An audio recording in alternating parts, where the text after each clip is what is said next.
Hi, I'm Joe Heath. I'm Toni Heath. And this is the Watch-A-Thon of Rassilon. Yay!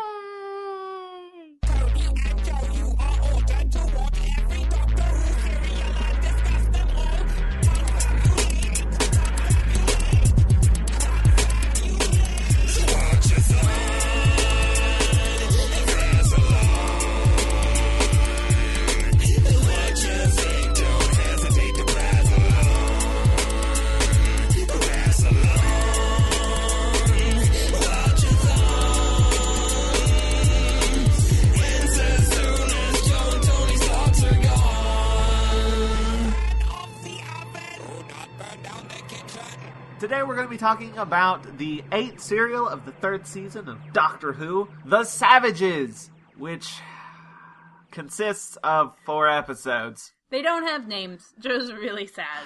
Episode 1, Episode 2, Episode 3, and Episode 4. And they aired from May 28th, 1966 to June 18th, 1966. And that was a very short Joe Facts! Are you sad because you feel like Joe Facts has become less important? Yep.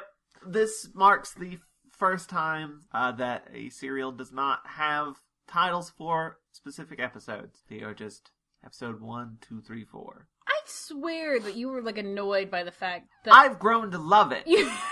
You've completely changed your stance on episode titles. Yeah, because now I feel like it's all just going to be one big glob. I don't know. It's no longer special. I'm just glad I won't have to hear you go, but now we're on the next episode. The next episode title. That's how you say it. Yeah. Now you'll just be like, well, that's the end of episode 2. Now we're moving on to episode 3. Episode 3! I can still do it. I mean, you could. So, what's up? We haven't we haven't done a episode in a while. I feel like that hasn't had a guest on it. Like we've done a string of guests. Yeah, I do feel like we have to introduce someone. Like, it feels weird to just jump right in, right? Like, because usually we have a little bit of chatter with the guest, and now it's just us. Do you just want to, like, how was your day today? It was alright. It worked. We finished watching season 1 of Elementary. It was so good. It was good. Oh, it's a good show, you guys.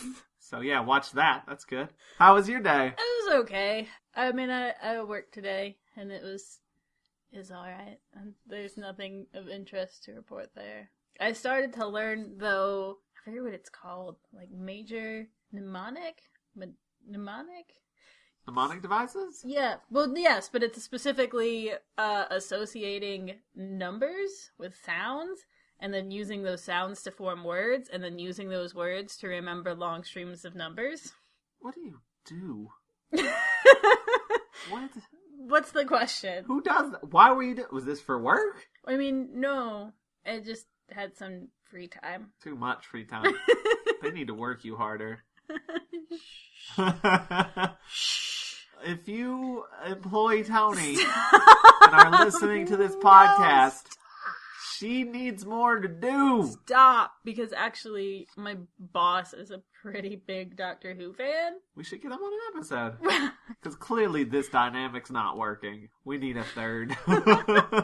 We talk to each other all the time. Not in front of a microphone. We do, though. We literally have done it countless times. Well, I think we should talk about the episode. Normally, we're with the guest, and I'm like, guys, can we start the podcast already? I didn't realize that I kind of enjoyed that time of gives you time to gather your thoughts. A little nice conversation before we jump into things. But let's do it. Alright. We're done. We're done with the conversation portion of the podcast. Well, first off, how are you doing, listener? Yeah, how are you? What's up? Tell us about yourself. Nothing? Alright. Moving on. Let's dive into The Savages. Which was about as unfortunate a title as I thought it might be. Okay, here's a Joe fact. One of the original titles for the serial was probably worse, which was The White Savages.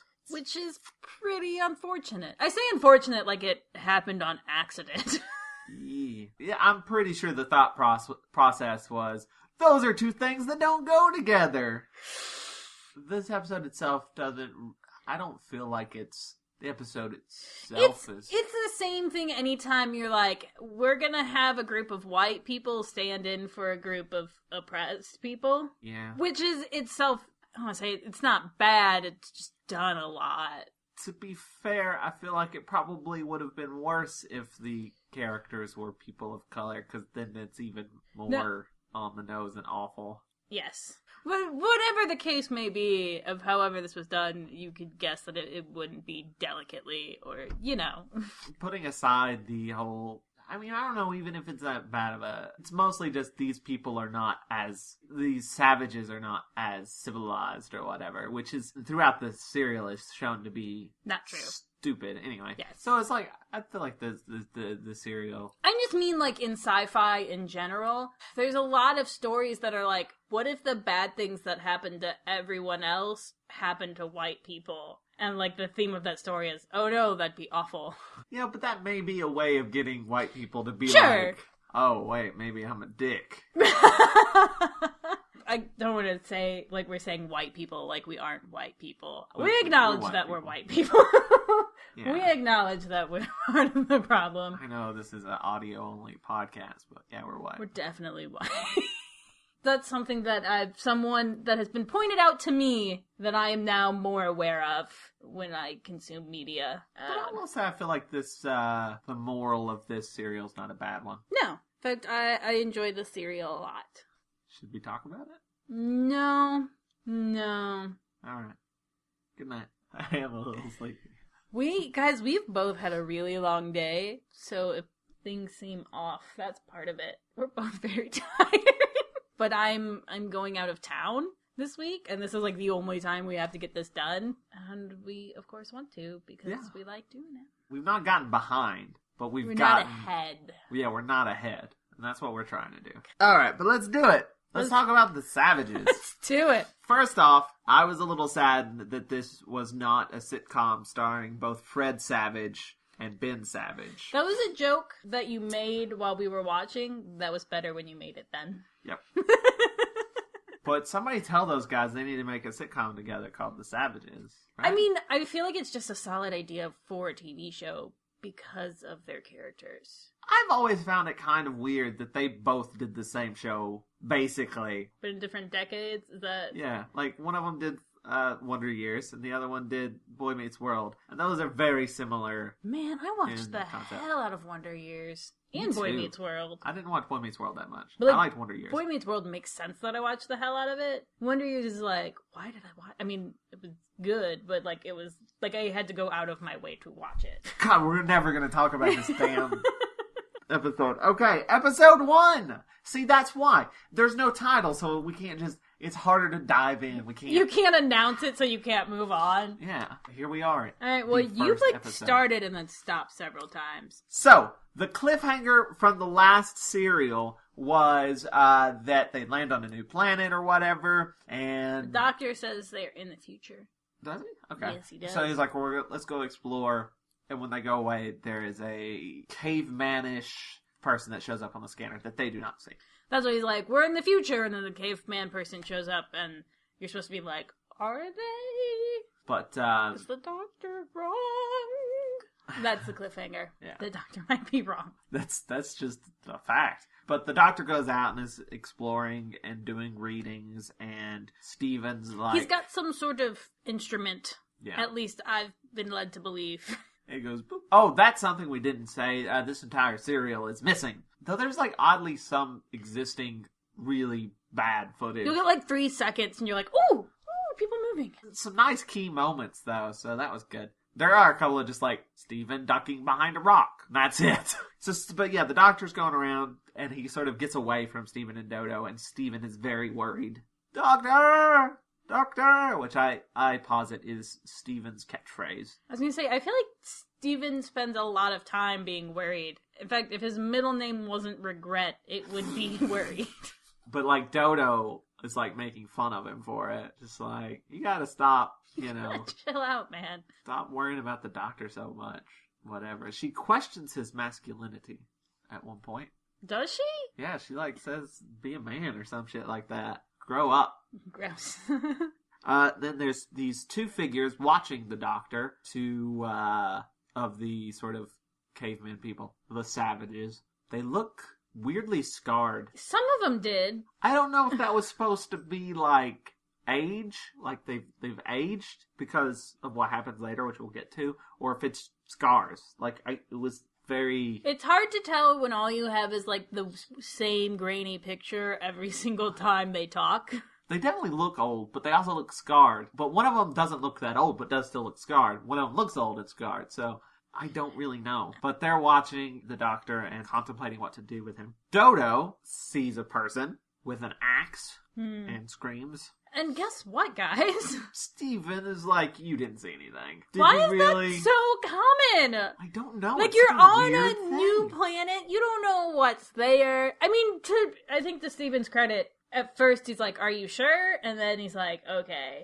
But still, I don't understand why everyone's so quick to be like, you didn't see people. There aren't people here. And to take it even a step further back, it's a little weird that every time they see a person, they're like, ah! Person! Why are you screaming? Of course there's people here. So people probably live here. This whole thing doesn't make sense, and it happens multiple times. Surprise a person being in a place where people are and not believing that a person is there, though they clearly are. Yeah, it's like the TARDIS team always thinks they're, like, the only people. It's almost like when you've been, like, reading in your room for, like, a really long time, and then someone, like, speaks to you, and you're like, what? I feel like that's how Team TARDIS is all the time. We're like, oh, God! Without having read a book. No, I think it's just, like, time travel and being in the TARDIS. Like, someone else pops up, and you're like, oh, gosh. Other people startle me. Sorry. The doctor sort of sees the two figures that are watching him and goes to, like, say hi. But they sort of scurry off. But two other figures show up, and the doctor just assumes that's who he saw, even though it was not. But these two figures are wearing some cool-looking hats. Nice hats. Really nice hats. They're like these sort of... I couldn't tell if they're like metal bands, because sometimes they look like really solid metal bands, and then some of the pictures, they kind of look foamy.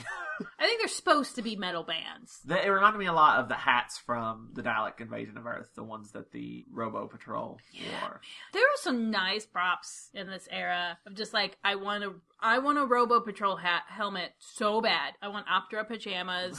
I wanted the hats from this episode. There were probably other things. And I'm just like, yes, that is excellent.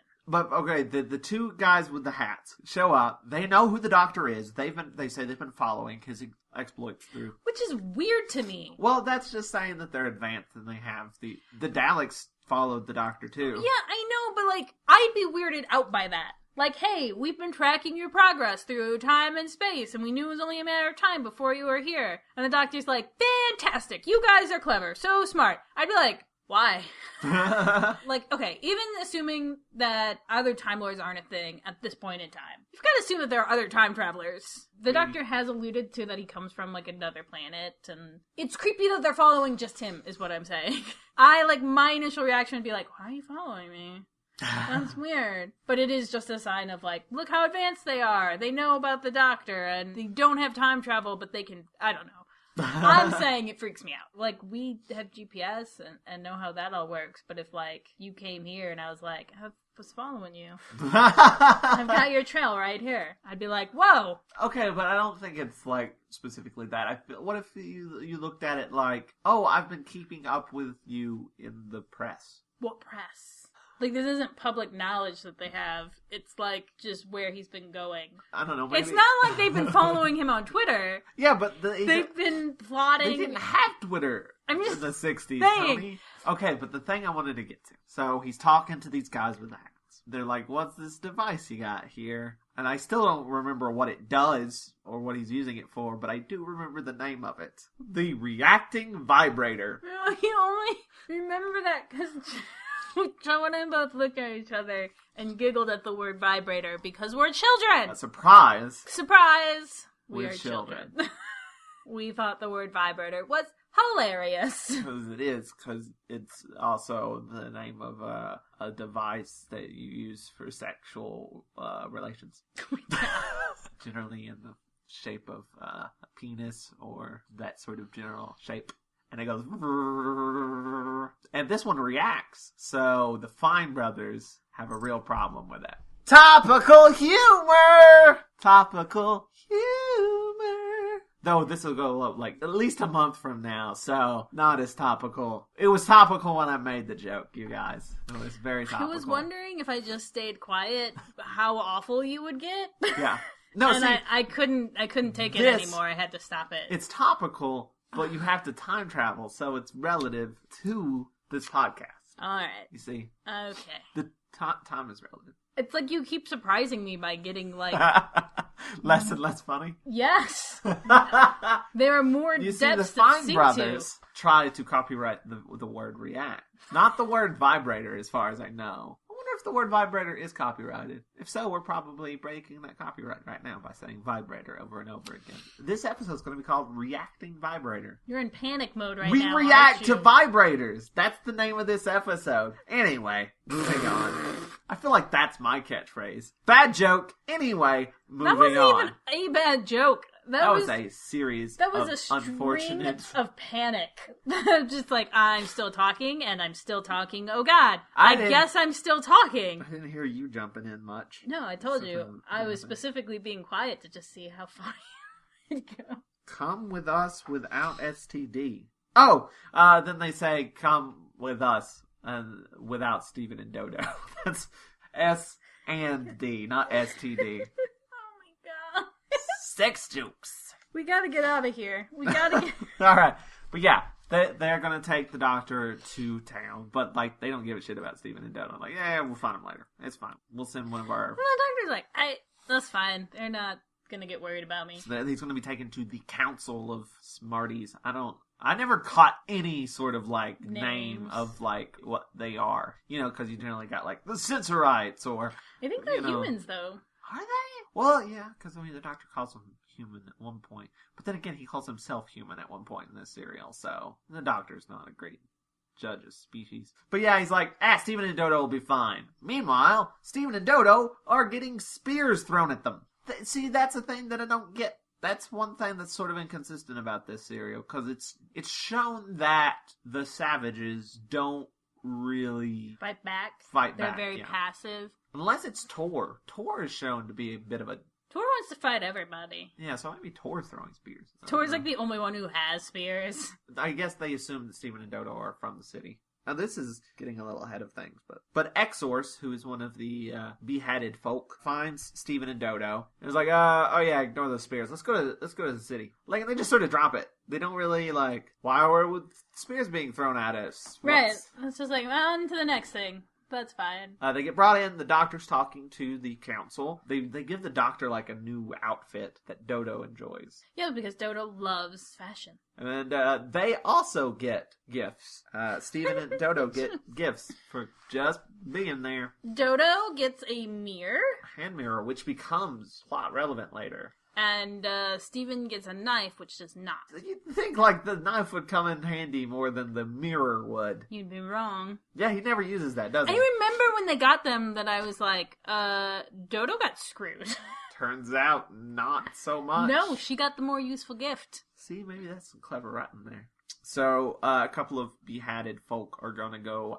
This is separate, by the way. This is not in the council, but a couple of them are going out savage hunting. They got to go get some and bring them back with their gun. Their light gun. They shoot light beams. Well, not like shoot. No, it's just like there's a beam of light, and then if you... It's like a tractor beam, right? Is that what those are called? Sure. Yeah, I'd say so. I don't feel very confident in your assessment. It's like they can't move when they're in it, and that they're following the one female savage. It's literally, he's not exaggerating. It's mentioned that she's the only female. Yeah, her name's Nanina.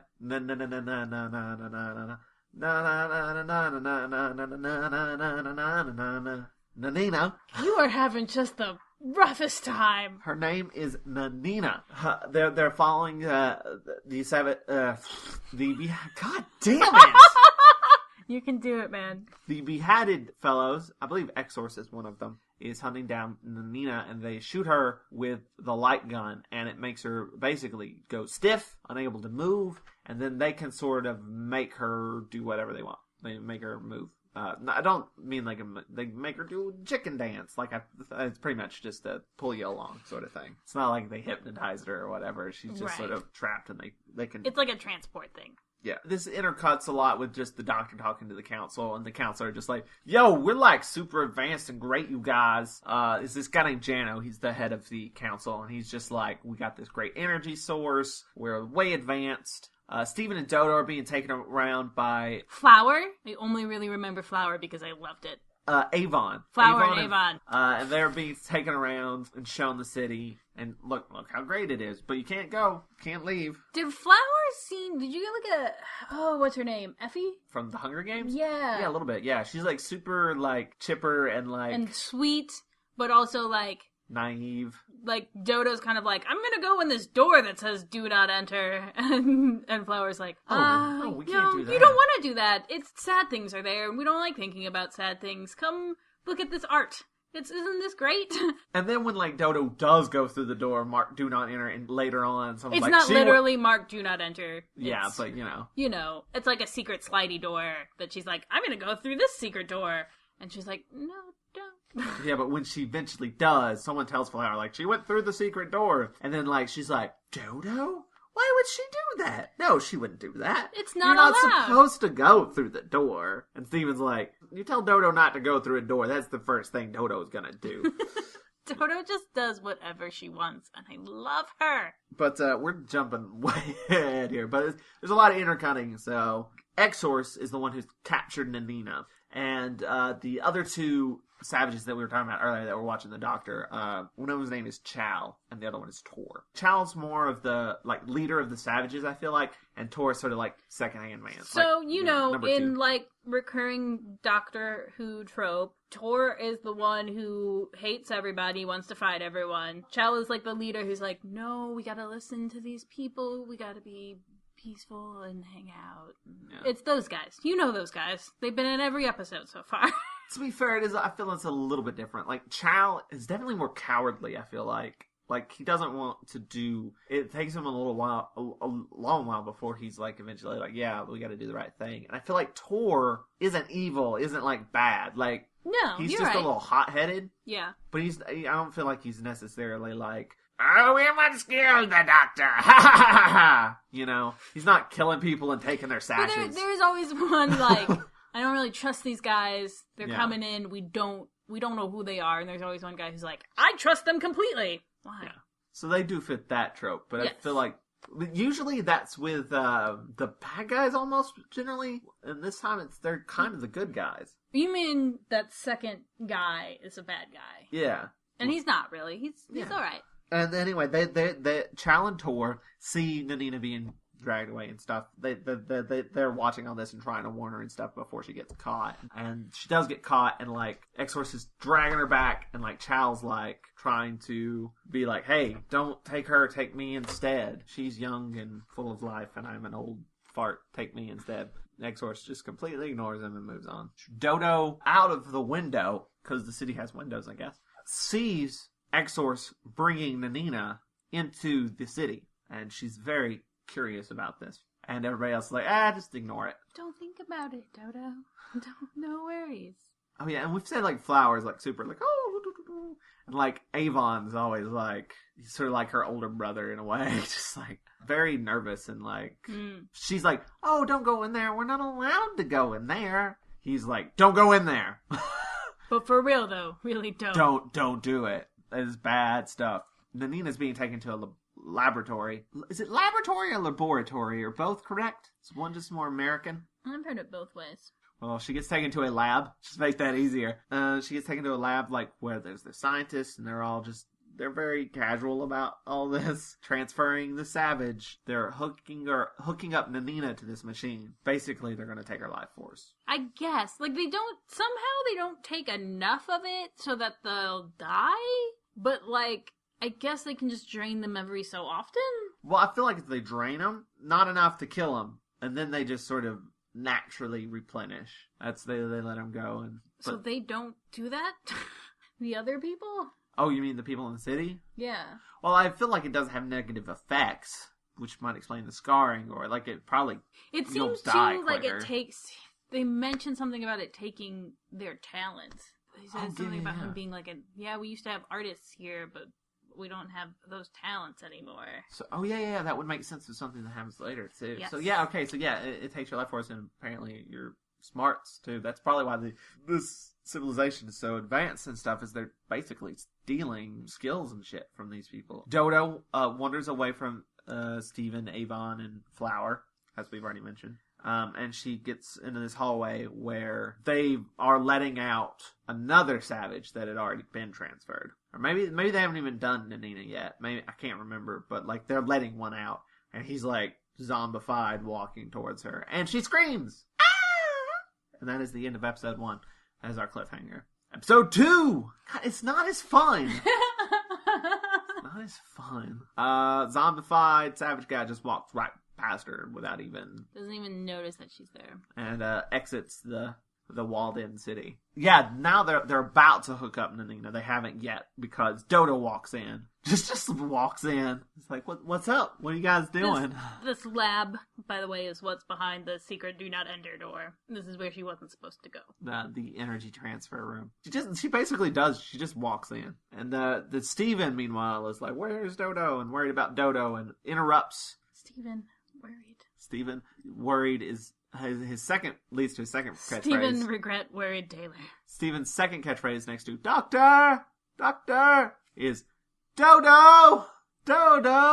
Just yelling for people. Steven interrupts the council's sales pitch to the doctor to be like, Dodo's missing, but she's not. She's in a lab and she gets caught. And they're like, what are you doing in here? Hey, don't do that, says the lab technician guy. I think they just assume she's like another savage or something, because they're like, well, I don't know who this... her. Yeah, she's not from the city. So let's hook her up. Everybody else is searching for Dodo. They come across, basically, Dodo is like, fuck you guys, leave me alone. She's putting up a fight. She does not want to be transferred. This confuses the lab technician. They're like, I've never fought back before. This is weird. And then we meet another beheaded guy named Edol. He takes Dodo. They release Nanina. Avon and Flower are worried because they've lost Dodo. It was their responsibility to look after Dodo and Steven, and Dodo got into the secret lab thingy, and they are going to be in trouble. Though I don't recall anything happening to them. Yeah, man. Really? Yeah, they get arrested. I've forgotten. Literally, they find Dodo. She comes back. She's like, I hope I didn't get you guys in trouble. And Flower's like, no, we're fine. And then, one of the guards comes back and is like, all right, we're here to take you away now. They light gun him. I forgot. Yeah. And she's like, they won't transfer us because we're people from the city. And I think it's implied that maybe they do. Yeah, I don't think it's ever, They just get taken away, and that it's bad news. But Team TARDIS is reunited. The doctor's like, yeah, this place pretty great. Let me go get some stuff from the TARDIS, and I'll be back. Which is, obviously, let's get out of here. They all start to head toward the TARDIS and are followed by Edol, the other beheaded fellow. And on their way back to the TARDIS, Team TARDIS finds the first savage, the one that walked by, Dodo. I didn't notice her. I mean, he's not in good shape. The doctor tells Steven to go to the TARDIS to get some medicine because apparently Doctor has medicine there, but has to go to... has to go to the West, the Old West. Dentistry. That gets me, man. That gets me. But there's some medicine in the TARDIS that will help fix the savage. I think Steven and Dodo both go to get it. And while the doctor's alone with this savage, Edel comes by and confronts the doctor. Edel's like, you shouldn't be worried about this guy. He's not he's a savage and no one gives a shit and blah, blah, blah. And the doctor says, he's human like you and I. Human beings like you and me. I don't want to just go around telling everybody that he's a special fancy Time Lord. I guess that's fair. I don't know, but he's in a heat of the moment, passionate thing in these lines. Yes, obviously. Alright. Otherwise, nothing makes any sense. But Edel ain't having it, and he takes the doctor back to the city. Steven and Dodo return, and are like, where the fuck's the doctor? They get medicine to the savage, and then Dodo spots Talon Shore. No, Chalon Tor. Talon Tor. Talon Shore. Talon Shore. Chor Fleetal. The Talon Shore. Fuck! Chal and Tor are... That's still not it! No, it's Chal and Tor. Chal and Tor are discussing what they're going to do to Steven and Dodo. And Tor's like, let me kill him. So I guess he does want to kill him initially. But Child's like, no, let's hear him out. But they go to attack. I guess they do go to attack Steven and Dodo. But the savage that's been given the medicine is like, whoa, stop. Yeah, don't attack. They're friends. They're cool guys. They helped me out here. They gave me some medicine. They fixed my boo-boos. What? I'm leading this thing by myself here. But he says, yes, they are friends. And They're then friends. the doctor, meanwhile, is taken to the council, and he opposes the council. He opposes Jano. He's like, I oppose you. I have opposable thumbs. No, this is not what it said. They're like, well, you know what? Fuck you, doctor. And they're going to take him to the lab, and they are going to... They're going to transfer him. Yeah, they're gonna take his energy. It's like, this is going better than expected. This is going so well. We're very excited. Great. Well, because they bring him in and they're like, we're gonna do the transfer, and they're like, you can't do that. We've never done it on like a higher life form before. At first, it's like, oh, this is a little weird. Oh no, this is. Oh no, wait, it's great. We're getting lots of good stuff here. There's lots of good life force here. We're saying lots of weird numbers but positively. Did say a lot of numbers. 2.7. Oh, 2.8. Oh my goodness. 2.9. Like that scene's happening, and I'm like, I guess those numbers are good. Well, they're bad. They're bad for the doctor. Good for the science. And then is that the cliffhanger? That's the cliffhanger for episode 2. Not the same. And now we're into episode 3. Episode 3.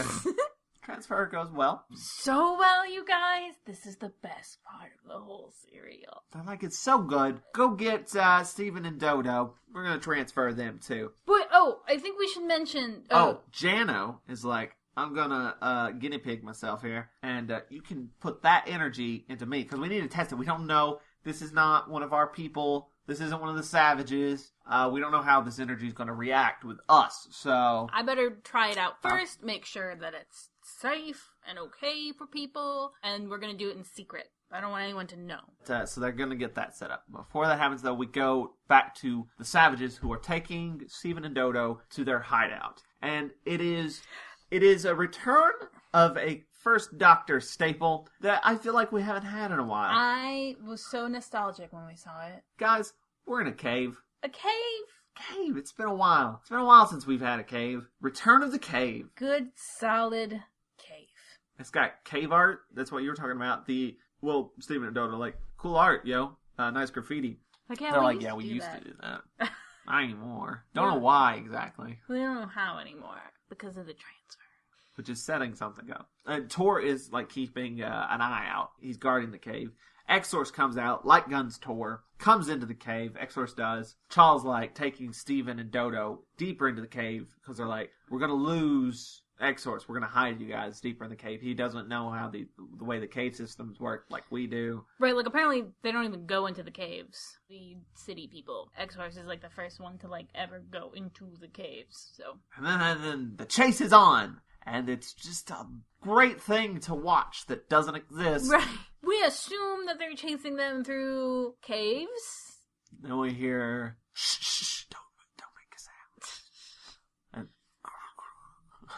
And rocks tumbling and then... Stuff like that. Chase sounds, cave sounds. But then eventually Steven's like, I've had enough of this. Well, and starts like, hey, X-Source! X-Source! X-Source! Before he has a plan. He comes up with a plan, as soon as the guy's like, oh, you guys are over there? I'm coming over there to, kill you. He's like, okay, tell me everything you know about their guns. And it's like, why didn't you ask that question... Before you started calling. Now he knows where you are. Now he's on his way over. Now is when you decide to come up with a plan? That's... Steven Regret. That's Steven Regret. Steven Regret Taylor. I mean, it works out for him, so it's fine. But while it was happening, I was very annoyed. He's like, do you think that light gun would work if it was reflected? And they're like, what the fuck? And then Charles like, hey, yeah, I guess. I think I saw it used on a lake once. And he's like, cool. Dodo, give me your hand mirror. What? And Dodo's like, why don't you just stab him with your dagger? Because this is cooler! Give me the hand mirror! So... X-Source shows up, tries to shoot him with a light gun. Steven uses the hand mirror to bounce it back like a fucking cartoon. I mean, not like a cartoon. That's how light works. Okay. And it captures It captures Exorc. He is now prisoner. It is how light works. I feel like it would work like that if that was a real. Like, you don't hold. Like if you had a laser gun, I don't feel like you just hold up a mirror. I feel like it'd break the mirror. You can't fence lasers with mirrors. Know that, but like I feel like if like you had a laser gun, a pew pew gun. Well, this isn't a laser gun. It's not a pew pew gun. It's a light gun. It's a light gun. It's a tractor beam gun. I'm just saying the logic here is solid, and I don't know why you're poo pooing it. All right, fine. It's a really great plan. There's no potential for this tiny hand. This tiny hand mirror is a perfect. All right. Anyway, I don't appreciate your attitude right now. So anyway, if Exorc is now a prisoner of the Savages, they're like, "Holy shit! Stephen caught one of the people from the city. He must be a god." He's got their gun. They do. I forgot about that, but they do call him a god. And then they make this sound where they're like, "He must be a god," and they all go, "Whoa!" No, they don't gasp like that. That would make sense. They go, "Oh!" Isn't that how you react when you witness a deity in the flesh? Don't know. I will tell you when it happens. Well, you're in the presence of a pretty great guy right now. Some people call me a love god. No one calls you that. I do to myself when I'm alone. So then we get a little bit of exposition about... so Jano's suiting up, but then we go on to... He's getting into the device to get the energy. And then we cut back to the cave, and Tor is also suiting up. He puts on Exorc's helmet. And I think that is just fucking adorable. You loved it so much. I was like, that's so... I don't know. That's why I couldn't, hate Tor. Just puts on the helmet. He's like, look, guys! I'm one of them! This is great. I think it's more like obviously the helmet is some kind of actual... trophy thing. Yes, yeah. But also, armor. Tactical. It's like, hey, I'm gonna go fight people. I'm gonna take this gear. But also, I do think of it as, he thinks of it as a trophy. Of I won, you lost, I get the hat. That's how hats work. So Stephen and Dodo are like, we gotta go rescue the doctor. Charles that sounds risky. Do we? Nanina, okay, so some Exorc and Tor are having some smack talk going on. And Tor's like, I'm just gonna kill him because he's bad. And, Nanina stops Tor from killing Exorc. And then, this sort of weird love story starts happening. I don't know if there's necessarily any love. I don't think so. I feel like it was building up to that. I feel like you might be reading into some things. I feel like that might be coming more from you and less from the show. I felt like it might have been heading there. I don't know. Which is weird, because, Nanina is showing, sympathy and stuff for him and, protecting him. Which is weird, considering he was previously her captor. Okay, I see what you're saying. But I feel like her whole thing was, first of all, Chal had been don't hurt him. And so she was, carrying out those orders. Hey, he said, leave him alone. That's what he said. But also, I think it's more of a message of, sympathy and love are gonna win and shit. I suppose. I see what you're saying, though. I mean, it didn't go that way. I was worried that it was going to. And I would have been weirded out by that. I'm okay with don't murder him and being, take... Right, she's taking care of his, wounds and shit or something. I think it's more, a statement of her strength of character than anything else. Yeah. But I would have been if, she's and I love you, or some shit. We found each other even though we're from opposing teams. That can work, but not when you were previously imprisoned by him and drug away against your will to have your life force sucked out of you. Just saying. Be a little weird.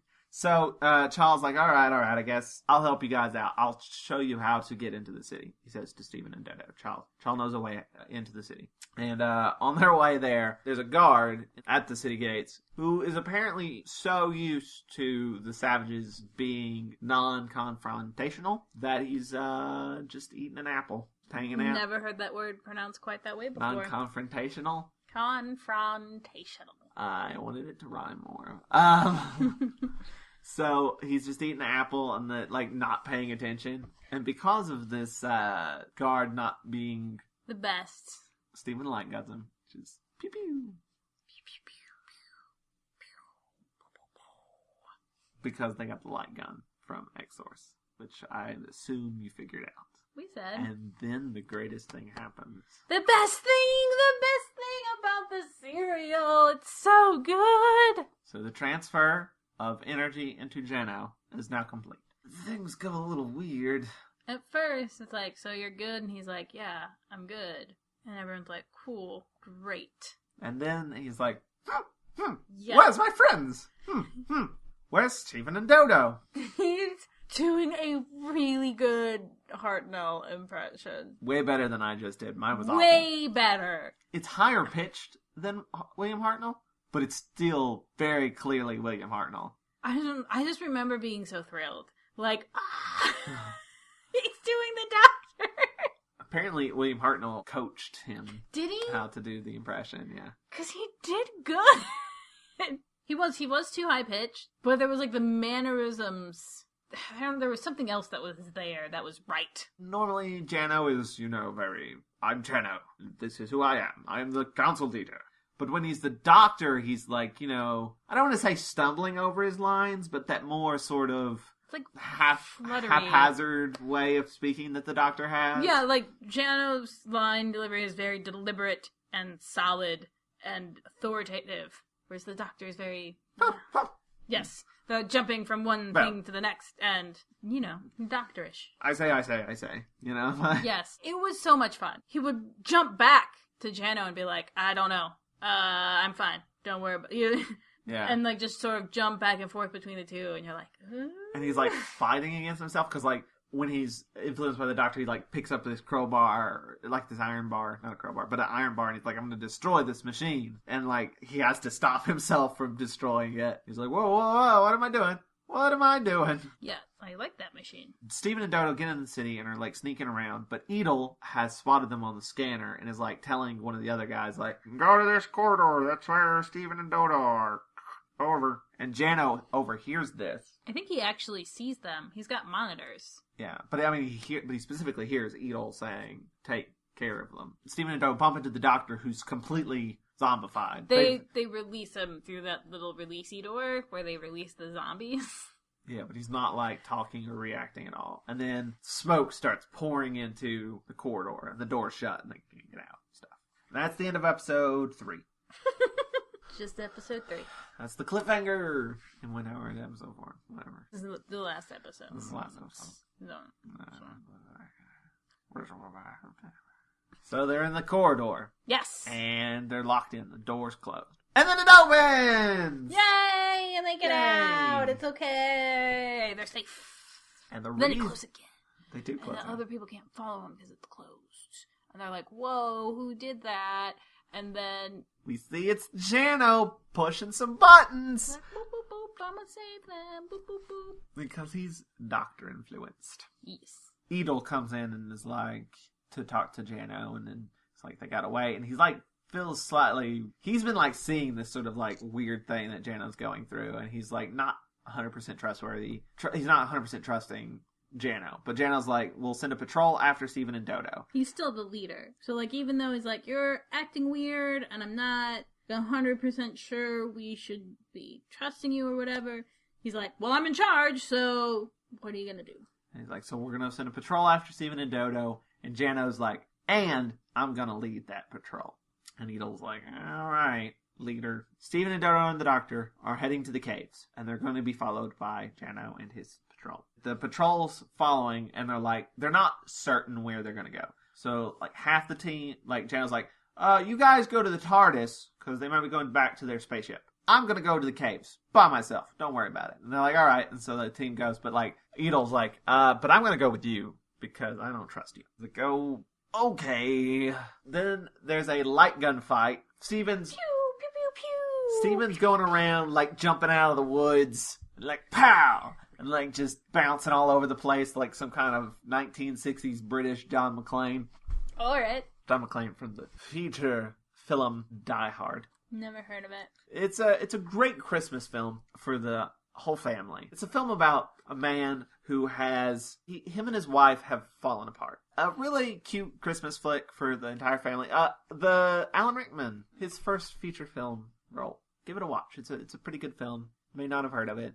Is this just a thing we do now? We recommend films that people have never heard of before. Like Die Hard? Like Die Hard. Star Wars. It's about a family reconnecting. A man and his estranged wife. And Alan Rickman was like getting in the middle of it and causing some mess that threatens their marriage even further. I hope to God somebody listens to this podcast and doesn't know what Die Hard is. And like watches it based on my recommendation and is like, what the fuck? He's not wrong.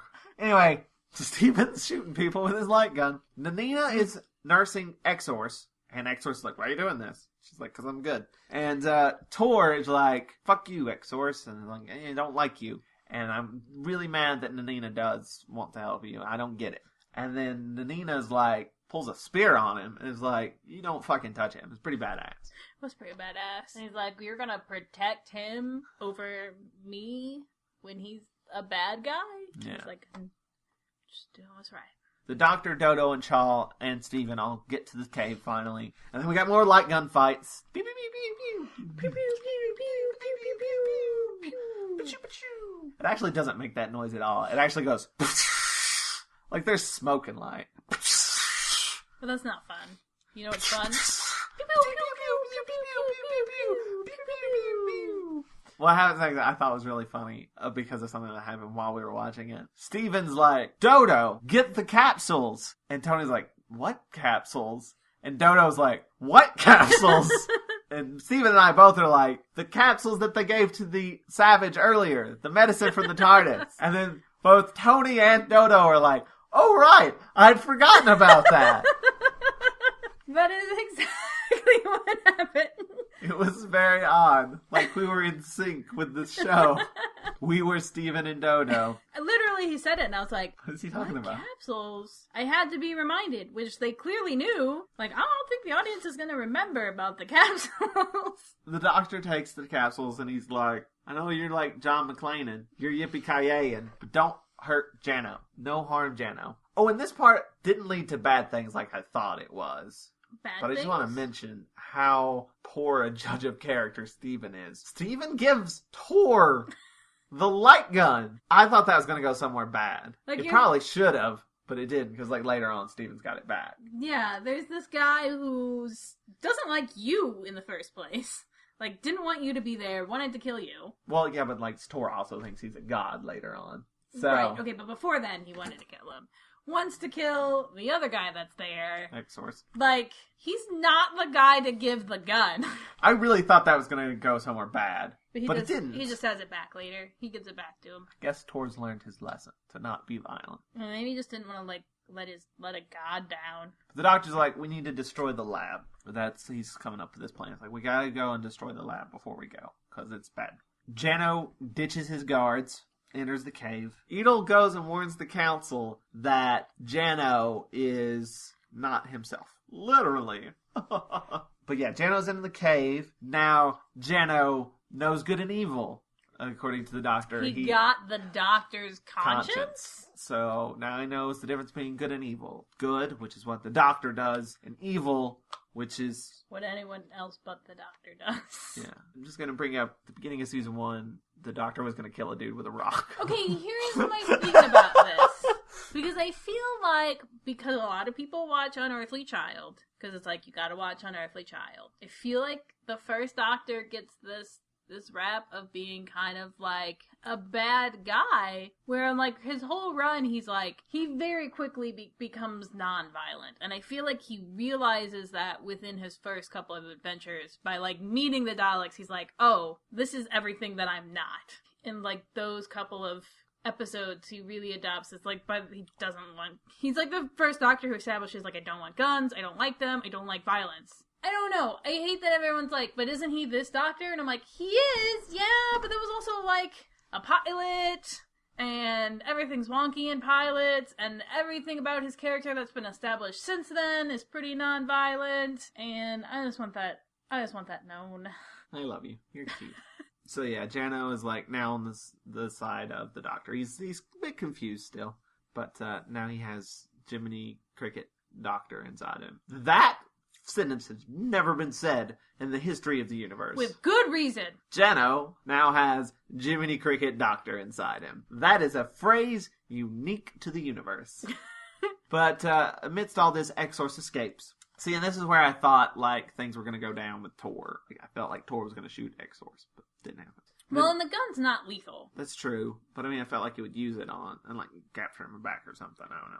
Do bad shit. But X-Source escapes, Nanina follows him, and is trying to plead with him to be like, don't do bad stuff.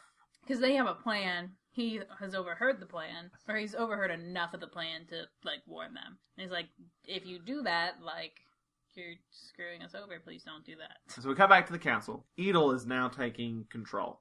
He's like, I'm the leader now, because Jano's out of commission. X-Source comes in, and he's going to talk to the council. Edel does talk, but he does not spill the beans. So, Nanina did get through to him. I think, actually, he vouches for Jano. Jano returns with prisoners, like he said he was going to, and arrests Edel for, like, usurping the throne. Planning a coup, basically.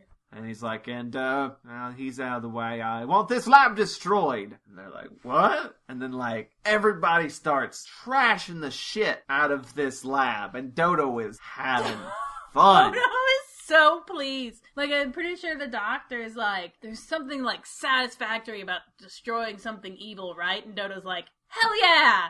This is awesome! Yes! That's what she says. She says, yes! And then smashes something. It's awesome, and I'm really upset that it doesn't exist, because I bet everyone's just having so much fun. Yeah. It's a nice thing, but it's also one of those instances where you're watching a reconstruction and you can only listen to smashing sounds for so long. And it goes on for so long. When we were watching it, because nothing new is happening, and we're just hearing Toni and I just started air drumming, like pretending that we were causing the chaos, I guess. Well, you did. I just danced. You joined in. I danced. Oh, you danced? Oh, yeah. okay. I was air drumming. Toni was I air was dancing. head banging. I don't know if you guys know, but if you become a patron of our Patreon, at a certain level you can see videos of us watching the episodes. So you can see us being gigantic dorks, basically. Yay! Patreon.com/Watch-A-Thon if you want to see Toni and I being huge dorks, which our friends get for free. How lucky. Our friends are so lucky. Edel rushes in. He's like, whoa, stop. Stop. And Steven shoots him with the light gun. He's okay. It's fine. He just can't move. Yeah. I think it's established that if you shoot them with a light beam, they go still and you can drag them around. But if they look directly at it, they get knocked unconscious for a while. And I believe that's what happened to Edel here. Because it happened to the guard that was eating fruit. And I believe it happened to X-Source when he got reflected with a hand mirror. It's that time. No, it's not.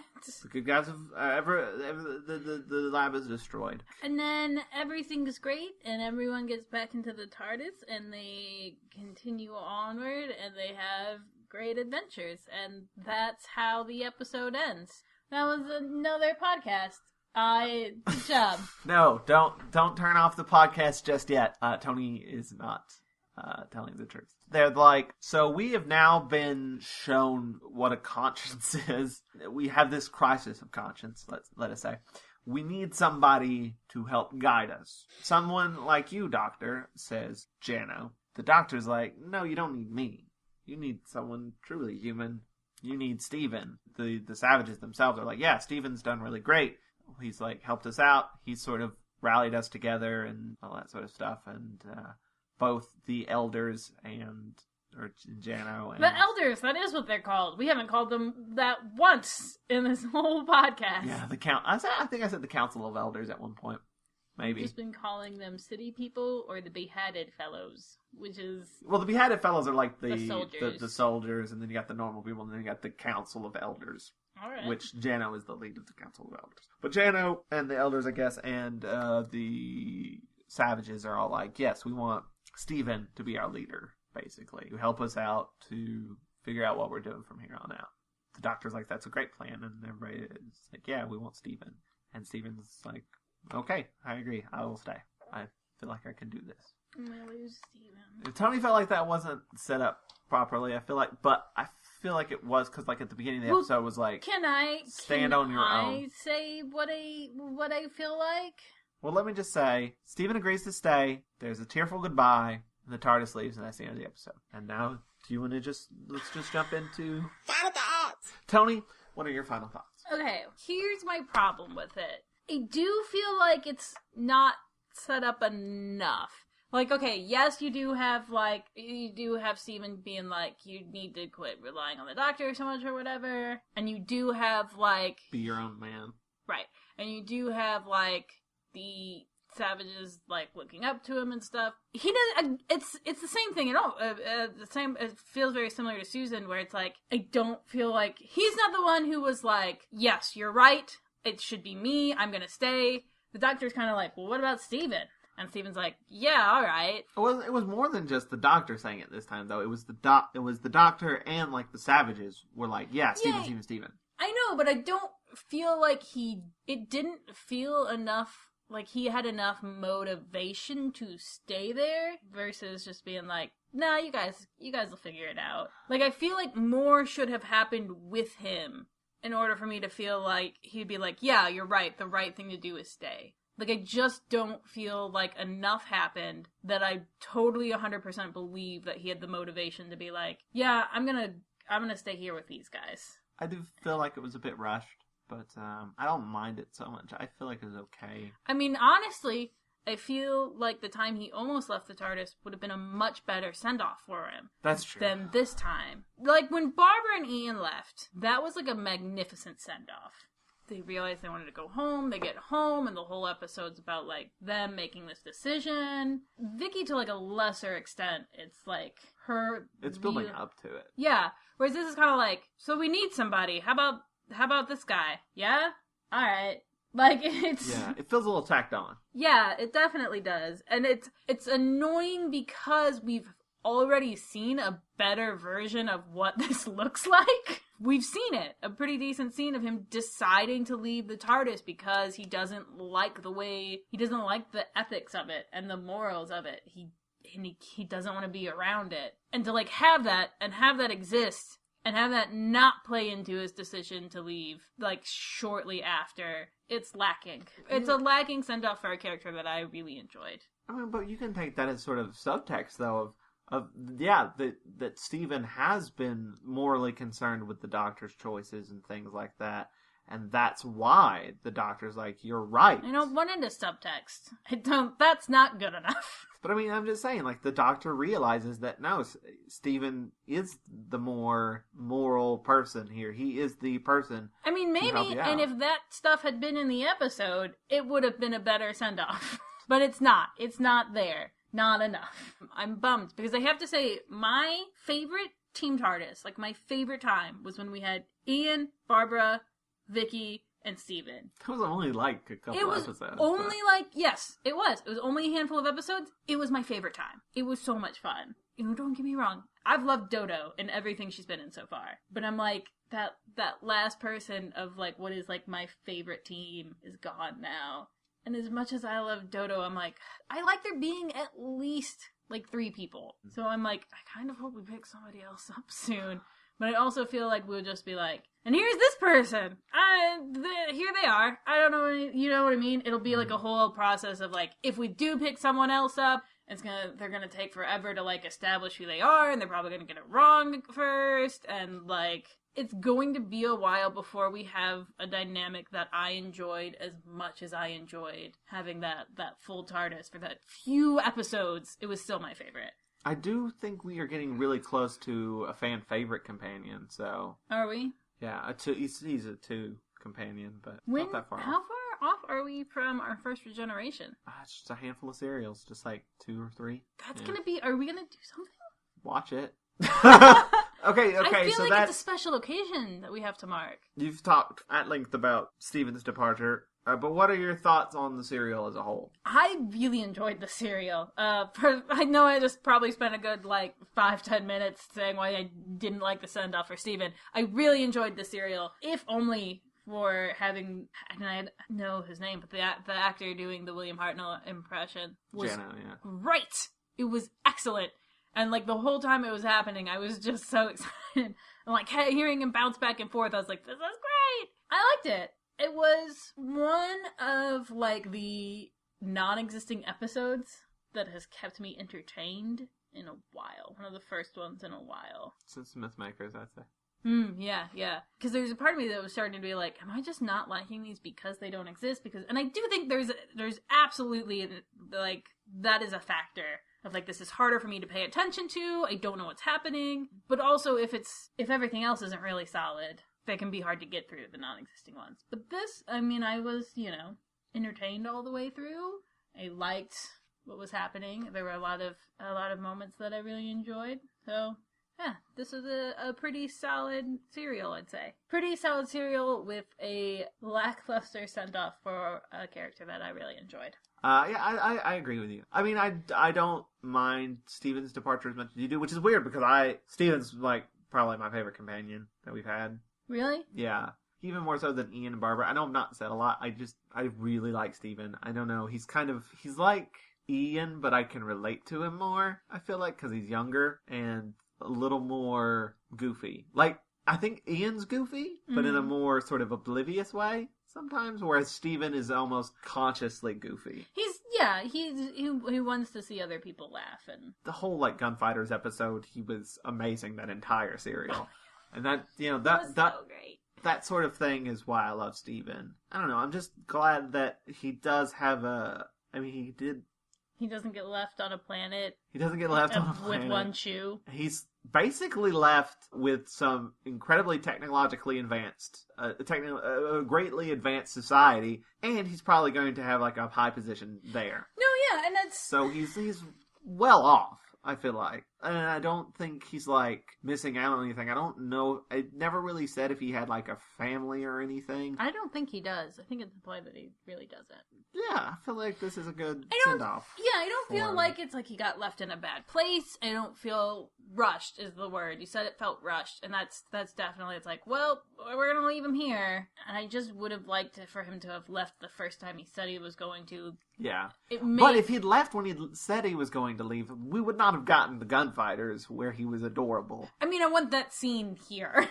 Yeah, that makes sense. But, though, there's something to be said of leaving the Doctor on good terms. That's true. I think Steven is kind of the first... Ian and Barbara left him on good terms. I don't know. I feel like he's the first one where it hasn't been, like, heartbreaking.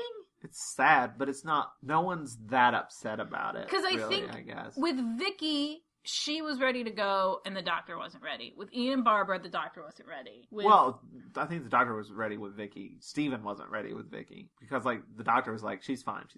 Yeah. But Steven was like, where's Vicky? I mean, you say that, but he still has that whole, like, Vicky left, he goes through that thing. I think this is, like, the first companion leaving where he's like, you know what? This is clearly where you need to be, and, like, accepts that.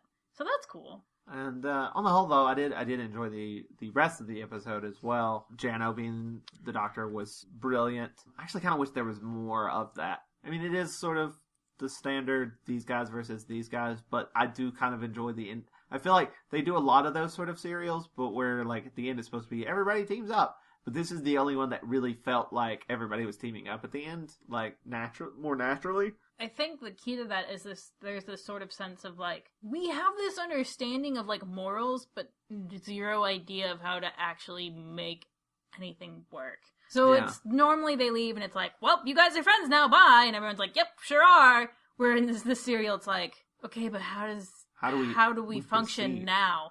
All these people that have been profiting from the energy of the Savages don't know that.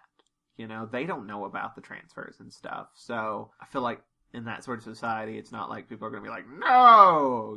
Like, they'll be like, oh, shit, I guess that is a bad thing. They've been kept in the dark, Like, I don't feel like those people are bad people, just kind of misled, Like Avon and Flower, That's just sort of what they've been used to. So I can sort of see them sort of maturing from this and, like, moving on and being like, oh, this is kind of the shitty way we've been living, Instead of just, we're evil, So I do enjoy that. I feel like they did a lot of tropes they've done before, but they've done them differently so that it's kind of refreshing to see things done a little bit differently. Were those your final thoughts? Those were my final thoughts. I do want to say, if I'm going to pull this feature that I've been wanting to do, if this was done in Modern Who, I feel like the energy draining thing would have been way more, like the draining the Doctor thing, I feel there would have been some regeneration energy stuff happening. I feel like if you did drain the Doctor of his regeneration energy, I feel like it would have been on purpose instead of an accident, and they would have done something with it evilly. I feel like if they did that now, it would be like on-purpose plan to steal the Doctor of his regeneration energy to do some shit with it. Anyway, I think that's what they do in Modern Who. And that's been another episode of This Is What Would Happen If This Was Modern Who. That's it for this episode. We did another one. We'll be back next time for the season finale, The War Machines, which I believe exists. I'm actually not 100% sure. But we will have special guest Ben Padden will be returning. Yay! For his second episode. It's going to be a good one, guys. You can follow us at WatchYourRassilon.com, which is 1 R. And you can follow us on Twitter at WatchYourRass, which is 2 R's.